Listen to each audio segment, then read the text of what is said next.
All right, and welcome back to the Prometheus Deep Dive, a CNC podcast. Today, my co-host is Morgan from the Survivor Game Show Network. How you doing today? I'm doing great. Thanks for having me on, Casey. It's been awesome to watch the episodes, and I'm really excited to talk about this episode here at the final 7. Yes, and thank you, for coming on. I really appreciate that. So let's just kick right into it. We saw in this episode that Anna was the boot. So let's talk about Anna for a moment and everything that transpired at the temple. Yeah, so at the beginning of the episode, we saw that she definitely felt like she was on the outside uh, after the vote against Joe. And she was definitely doing a lot of scrambling. And I think at the end of the day, she was actually viewed as a threat. She wasn't necessarily voted out because she was on the outside of the numbers per se from the last vote. But we saw several people talk about how she would be a threat if she were sitting at the end. So I think she should be proud of the game that she played for sure. Yes, absolutely. And especially given that this was her very first time ever playing a game. I knew Anna we went to the same university. And so I had asked her, she would potentially be interested. There was no guarantees, but she interviewed and I was just like, I figured this is how she'd be perfect. And so we Yeah. had her on. And so, this was a great debut for her personally. I think this is a great debut. And the fact that it's all recorded too. So she could always, reference back to it. It's like this, memory that's just always there.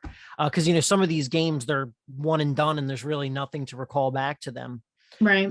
But yeah, Anna did an absolutely phenomenal job. But I think even she was pretty taken back at the fact that she was viewed as a threat, because I think, and even to the viewers too, the outright threats are Colin and Lauren.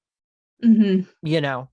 Lauren for the Titans, Colin for the Primordials. And so, yeah, I think she was definitely very taken back by that. Now, we saw something very interesting in this episode, kind of dipping away from the temple for a second and her boot, but we saw, both times during the tribe life segments, the very beginning and the end leading into the temple, that she was trying to get in with Caro and Caitlyn, but both times that she tried to do that, Kyle entered the room. So she couldn't really talk freely with them. And so, personally, I think that, if Kyle did not enter those rooms, we could have potentially seen something very different.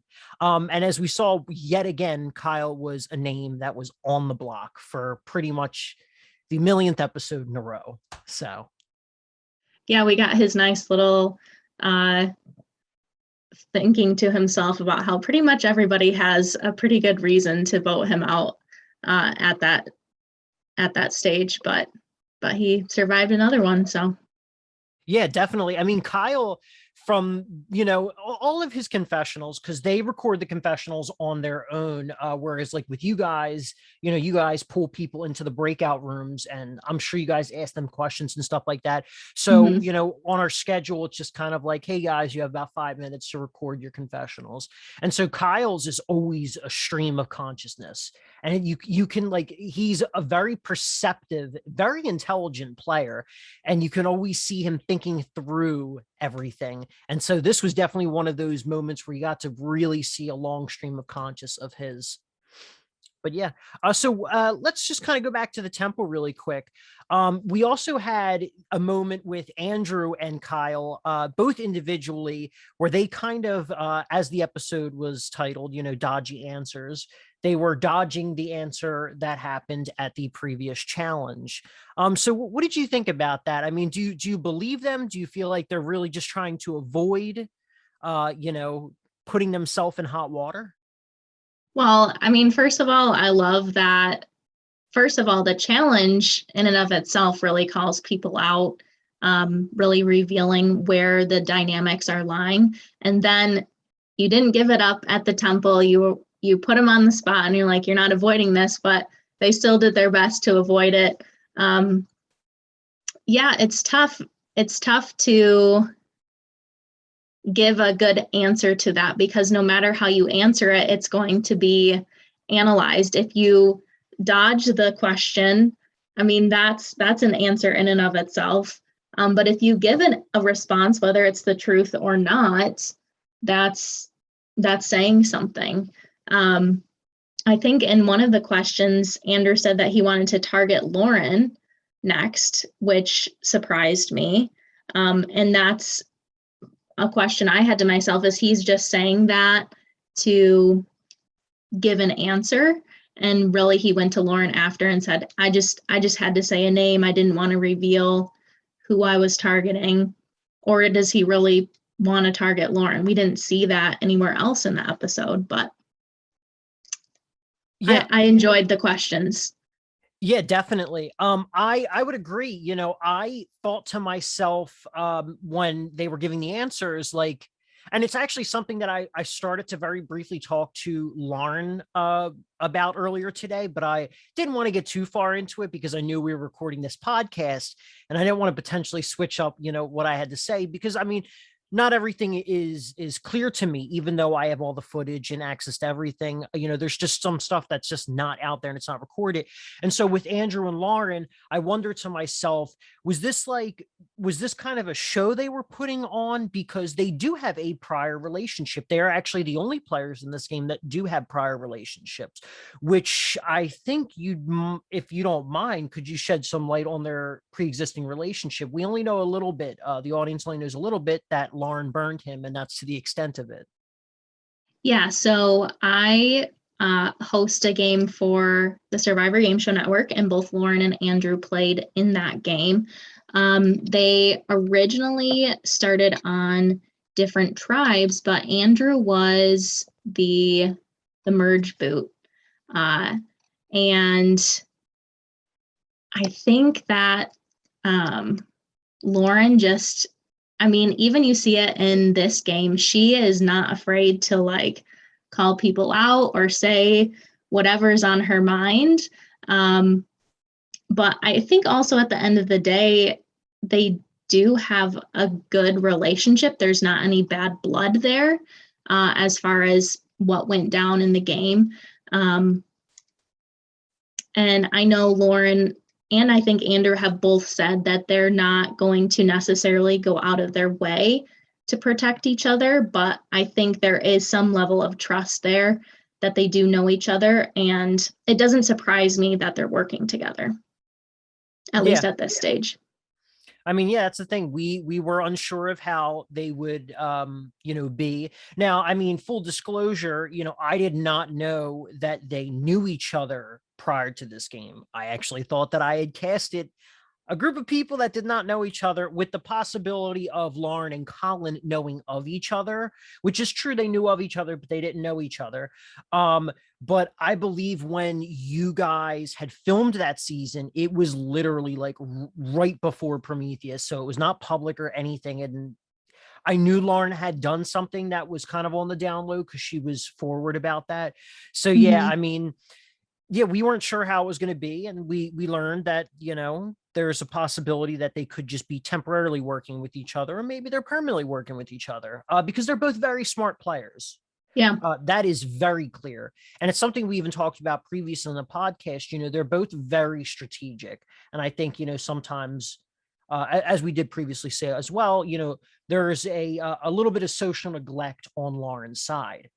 And that social neglect is filled with flair, you know, and sometimes flair can hurt you in these games, and sometimes they can really help you. And I think with Lauren's flair, it truly gives the perception that Lauren was like truly the head honcho on her tribe, which was not exactly the case. So, I mean, that's the whole thing about this flair and this perception, is that it might make Lauren's game stand out to be something way more than it really is, you know? And I'm not saying it's not, but then we see, you know, and as I kind of shift into the challenge here, then we saw that there was the question of Caro riding Lauren's coattails. And so once again, that's perception, but in the reality of it, Caro held the majority of power in the pre-merge. So Yeah, it's been really interesting watching Lauren play this game. Just knowing her as a friend and obviously watching her play in the game that I hosted. Amazingly, I think she's a little more toned down from when she played the game for me, which I think is good. And it's also been amazing to watch her kind of weasel her way out of certain scenarios. It's pretty impressive, honestly, in my opinion, because sometimes I watch it, I'm like, I don't know how she'd not get voted out because of that, but she's doing a good job, I think. Yeah, absolutely. And so another thing too is like, you said she toned herself down. Lauren's goal coming into this was to play, and she says it in her intro video, but she wanted to play more of herself rather than a character. And I think she's doing that. And I think that shows with her being toned down. But I think there's just parts of that is Lauren. And so the fiery side comes out when she's put against a wall. Whereas we saw in this episode, there really was no fiery side or aggressive, side to Lauren this episode, but it is when it comes to, I guess, her back against a wall. For sure. So were there any other questions during the challenge that stuck out to you? Anything that might have raised any red flags? Well, you brought up the question that Caitlyn asked about Carl riding Lauren's coattails. And I thought that was a really interesting question, especially coming from Caitlyn. I think she is very clever and sneaky in the way that she plays the game. And really, I think everybody who's still in the game at this point is a really good player. But the fact that Caitlyn thought to ask that question to, one, separate herself from those two specifically, and also put that question into both Caro and Lauren's minds of, okay, how are people actually perceiving our dynamic? Is that going to make Caro want to make a move against Lauren at some point? Or is that going to change how Lauren wants to handle the relationship with Caro? I think it was a really smart question to ask. Yeah, absolutely.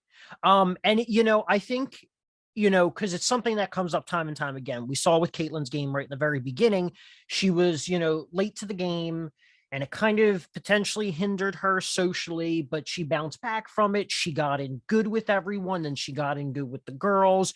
And so the pre-merge was her kind of setting this foundation. And so now we've had, over the course of 3 episodes, she's been, making the moves while staying under the radar, because even as Anna said during her question, her ideal person to take to a final 2 would be Caitlyn. So, but there's also the other side of that perception, and that's she's not playing the game. And if you can't convince the jury that you're not playing the game, it could really hurt you, even if you have been. We've seen Caitlyn has, while Caitlyn was not in the forefront of this episode, I think that question was a standout question. It was a great question. And you get 2 questions. You can utilize them in a lot of different ways. And personally, no offense to any of the players, because I love you all, but I think most of these questions were not good questions. I don't think they did not utilize this opportunity as well as they should.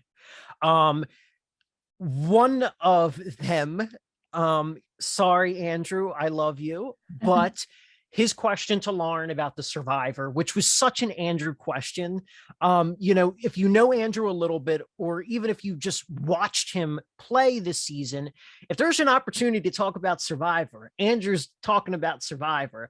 So I feel like everyone should have gotten 3 questions right. They should have gotten their own 2 questions, and they should have gotten the Andrew question, because who's going to ask Lauren about a Survivor player other than Andrew? So with that, I don't think that was the best question. You can really set people up here. Just kind of looking at the list right now, the biggest threat to Andrew, that's a good question. The OG tribe, who you beat in a final 2. The Kyle, was that your first vote you flipped on? It's a clear answer. It just kind of maybe exposes, which is not anything that's lost on anyone, but the fact that he did flip.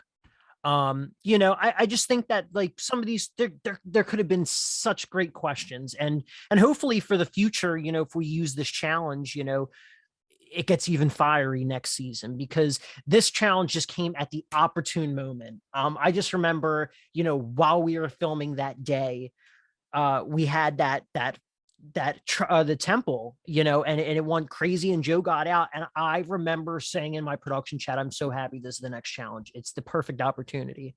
So, but yeah. Any other people we want to talk about for this challenge at all? I thought it was interesting that Caitlyn didn't receive any questions. I feel like that is a statement in and of itself. Kind of back to what you were saying before, if people aren't necessarily perceiving her as somebody who's a threat, they don't want to try to get any information from her, which I thought was interesting. Yeah. But I would agree. Oh, I'm sorry. Oh, go ahead. No, go ahead. But I was just going to say, I agree with you. I feel like for the most part, the questions, the majority of them, I wasn't like, oh, that's like a spicy question. I mean, there were a couple here and there, but like for the most part, it was just kind of like, okay. Yeah. Seems reasonable answer, you know.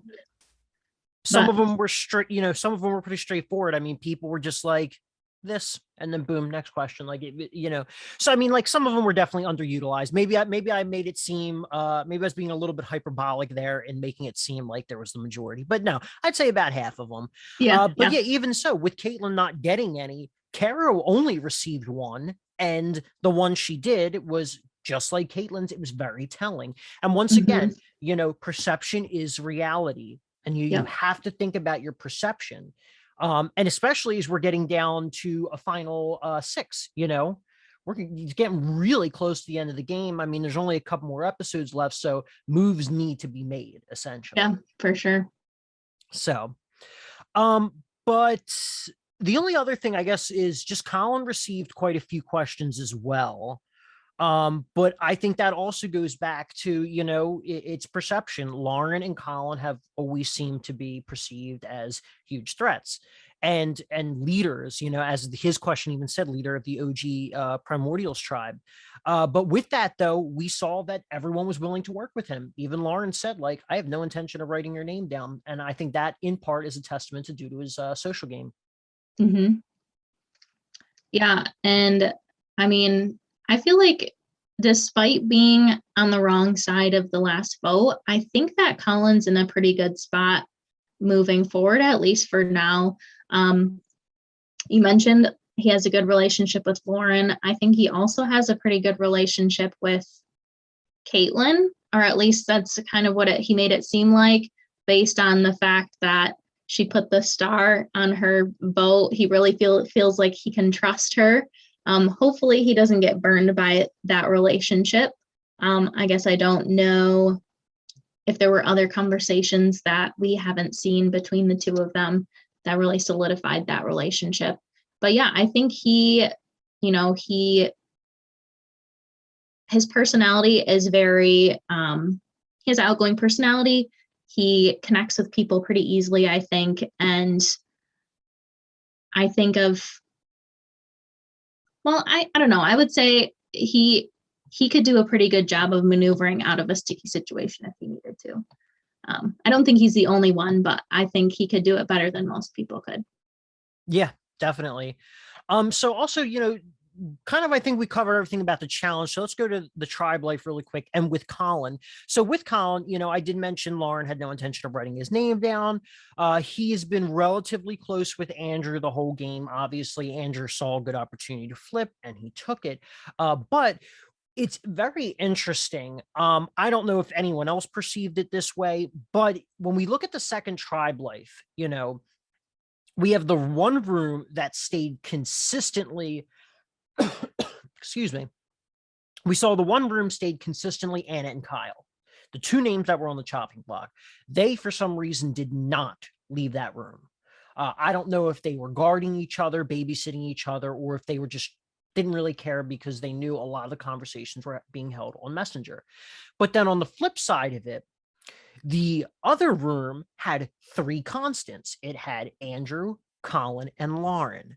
And so it was really funny. I felt like in that room, you had a room of these power players and they were truly making all the decisions, you know? Whereas then, like, I felt like at one point there's like this almost funny moment with Caro as she's kind of babysitting Anna and Kyle.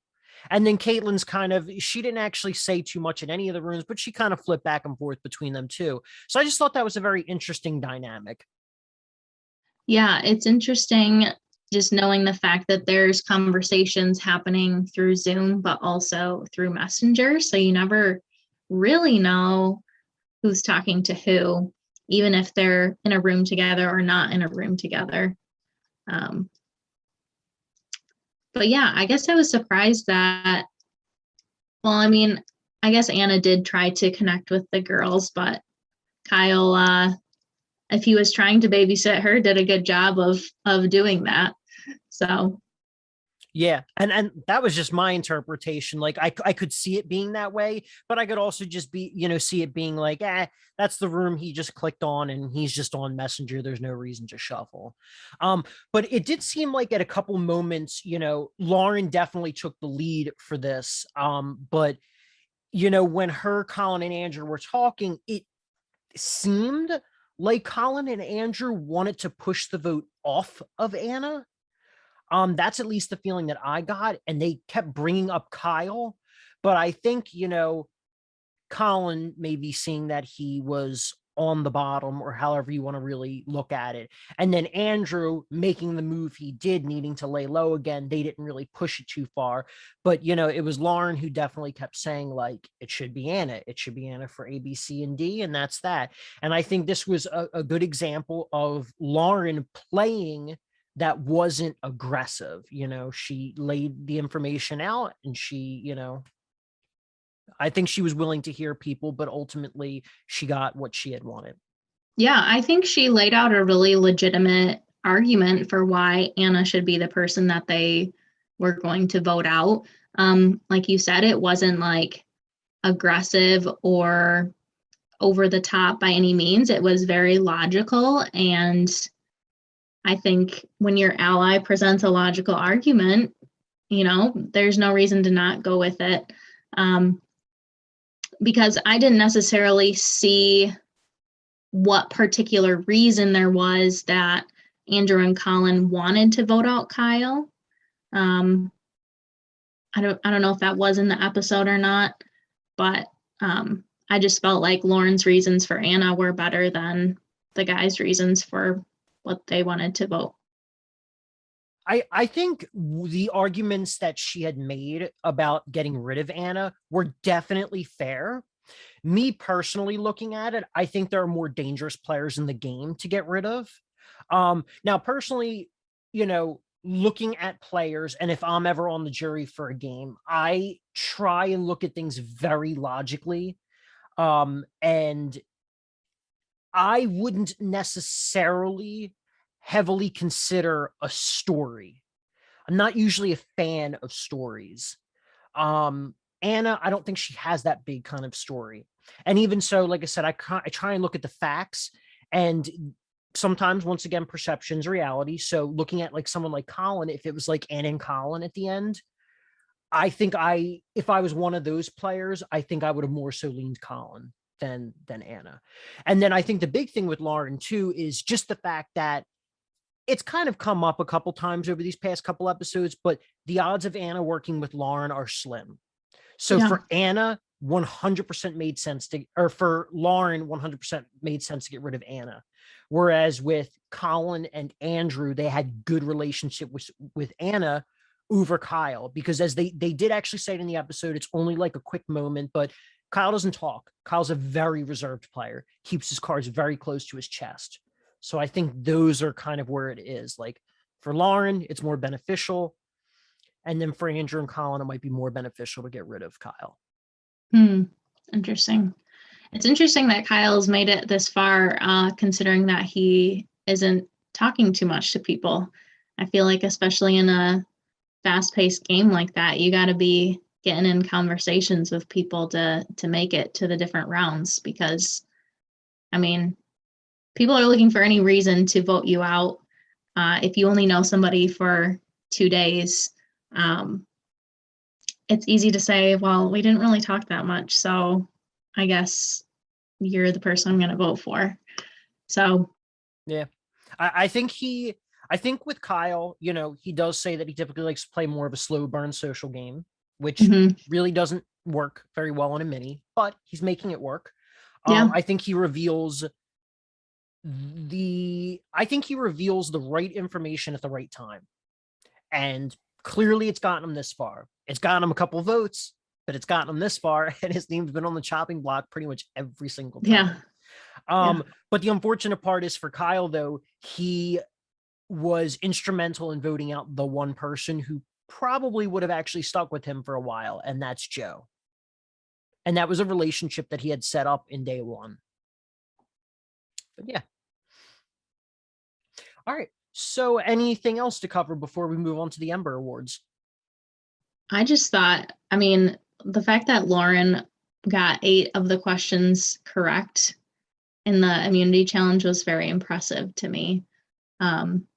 Obviously, I don't know the players super well, but I just imagine myself playing that challenge, and it would feel almost kind of like a little bit of a crapshoot, just being like, I don't know. So the fact that she got 8 questions right was very impressive to me. Yeah, 100%. Going into this, I wasn't sure how this challenge would end up. I really liked this challenge because of what it could potentially bring to the game and stirring shit up. Typically, I'm not really a fan of crapshoot type games, and I think for the most part, I've avoided that in this season. I think this is probably the most crapshooty that we've gotten. But even so, as we even said, some of these questions kind of being underwhelming. I think if you really take a moment to think about some of these questions, you can get a fair amount of them correct. There's 14 questions, 2 of them are yours, so you should minimally be getting 2. I think the Andrew question about Survivor, very clearly Andrew. I think the question of Kyle was the first vote. What was the first vote you flipped on? It's probably going to be someone that's a little bit more bitter. It's someone who you closely worked with. So I think you can come down to Kyle or Colin and Anna, but probably lean more towards Anna. So it's like certain things like that. If you kind of just, think about it for a second, but I mean, at the same time, people could be really thinking about these things. And who knows, maybe if I was in the game, I wouldn't have actually gotten many correct. But I think the biggest one that would have thrown me off was the Caitlyn question. To Caro. And to my knowledge, I'm fairly certain I never revealed any of these to the players. So literally them watching it now over 4 months later is their first time seeing who wrote what. That's awesome. But all right, so let's move on to the Ember Awards. So for those who don't know, the Ember Awards is everyone has their own criteria, but generally speaking, it's kind of the MVP of the episode. So as my co-host, I will let you go first. Who would you like to award your Ember Award to, and why? So I guess I'm between 2. Am I allowed to say both? Yeah, or no? Of course. Do you want to award it to both of them or just one of them? No, I think just one of them. So I'll say my runner-up is actually Caitlyn because of her question. And I think despite the fact that, from maybe how the players are perceiving her at the current moment, I think she's playing a really smart game and she's very sneaky, and there's just like little things that she does all throughout the game to just, I don't know, make the narrative go the way that she wants it to, which I think is really impressive. But I have to give it to Lauren. And it's not just because she's my friend. I do really think that she played really well this episode. She won immunity. She kicked butt. It wasn't even close. And then she got the vote that she wanted, right? Anna was sacrificed, and that's the way that she wanted it to go down. Her allies listened to her, despite maybe them not making the best call for their own personal game, as we discussed earlier. So I think it's got to be Lauren for me. All right, fair enough. I will also go with Lauren. Nice. So yeah, pretty much the same reasons. I think for Lauren, she won the challenge when she really needed to. And I think with Lauren, you know, she said, I think she said in the episode, fairly certain she said in the episode. Yeah, she did. She said at the temple where she kind of just went with her first instinct. And I think, you know, Lauren being a very smart individual, I think she kind of connected the dots really quickly without overthinking it. So she got a little bit more than 50% of all of them. If she hadn't won the Eternal Flame for that challenge, there would have been a good chance that she would have been on the chopping block. So she won the challenge. She won it more than everyone else. And she got out, in my opinion, her absolute biggest obstacle left in the game. Kyle is clearly someone who would be willing to work with whoever is willing to have him. You know, she can develop that relationship with Colin. She's already got the girls' relationship, and she's got that pre-existing relationship with Andrew. So I think it's, for me, I think it's very clear that Lauren definitely deserves it. But the honorable mention to Caitlyn, definitely agree with as well. So Awesome. before we conclude this, any final thoughts then? Well, I am really excited to see what happens with the end game here. I really think that all 6 players left in the game have a chance to win. I don't think that there's like a clear person that's going to run away with it. I think depending on whoever's sitting at the end, you could make the case for any one of them pulling out the win. I just have to say, I really love the theme of Prometheus and how you tie that into all the elements of the game, from the tribe names to the challenges. And, you know, we go to the temple and sacrifice the person at the temple. And so I've really enjoyed that aspect of the episodes as well. So Thank you. It's a great product. Thank you. I really appreciate that. Yeah. All right. Well, on that note, once again, thank you for tuning in, everyone. Thank you for joining us. If everyone can like, comment, and subscribe. And also, there will be a link in the description. Please go on to the Survivor Game Show Network and check them out. I'm sure they'd greatly appreciate that. So on that note, everyone, have a good night. Good night, everybody.